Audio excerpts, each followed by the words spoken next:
ఇలాగే దత్తపది అంటారు.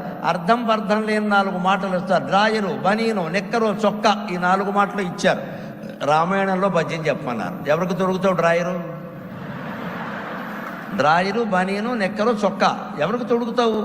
రాముడికా, రావణాసురుడికా? ఎవరికి తొడుగుతావు? బనీను, నెక్కరు, చొక్క ఆ కాలంలో ఇవి లేవు, పైగా ఇంగ్లీషు మాటలు.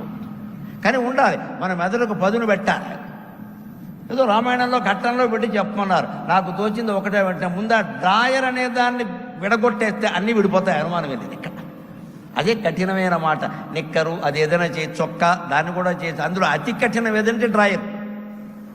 దాని గురించి ఆలోచించగా నాకు మాట తోచింది. ఆలోచన గమనించండి. యువతరాన్ని ఆశీర్వదించి చెబుతున్నా, ఆలోచించండి, ఆలోచించండి, ఆలోచించండి. ఆలోచనకి సాధ్యం కానిది ప్రపంచంలో లేదు. Think it over. ఆలోచించండి, డీప్గా ఆలోచించండి. మీరు ఆలోచించడం మొదలు పెడితే 1000 కోట్ల కృత్రిమ మేధలైనా ఆగిపోవలసిందే. మనిషి మెదడును మించింది లేదు ఇక్కడ ఖచ్చితంగా. మనకున్న పరిజ్ఞానం, మనకున్న సంప్రదాయం, మనకున్న వారసత్వం కారణంగా ఎట్టి పరిస్థితుల్లో మనకంటే ఎక్కువగా యంత్రం ఆలోచించలేదండి. నేను ఆలోచించింది ఏమిటంటే, ఈ డ్రాయర్ ఏం చేయాలి? డ్రాయర్ నాకు గుండ్రాయి అనే మాట కనపడింది వెంటనే. గుండ్రాయి అంటే గుమ్ ముందు పెడితే గుండ్రాయి అవుతుంది. అప్పుడు అరుణ అనేదైనా విడదీశాను. గుండ్రాయి అరుణ, గుండ్రాయి అరుణ అవుతుంది. అప్పుడు డ్రాయర్ అందులో వచ్చింది కదా. మొత్తం మీద గుండ్రాయి తోచగానే నాకు అహల్య శాప విమోచన ఘట్టం తోచిందండి రామాయణంలో. ఆవిడ గుండ్రాయిగా ఉంటే రాముడు తన పాదస్పర్శతో ఆవిడని స్త్రీని చేశాడు కదా. ఆయువోయరా రఘువర మనకు బనియన్న దేశికుండు. ఇక మిగిలిన పద్యం పెద్ద సమస్య కాదు, బనియను చొక్కా సమస్య కాదు.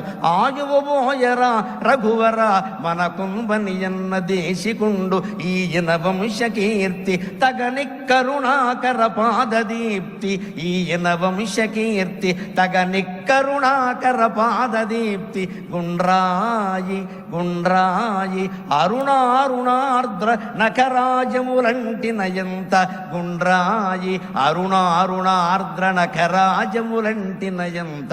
గుండ్రాయ రుణారుణార్ద్ర నఖరాజములంటి నయంత. మృక్కుచు ఒక్క ఆయతనేత్రయై మృక్కు చొక్కాయతనేత్రయై సతి అహల్యగమారే పవిత్రమూర్తియై.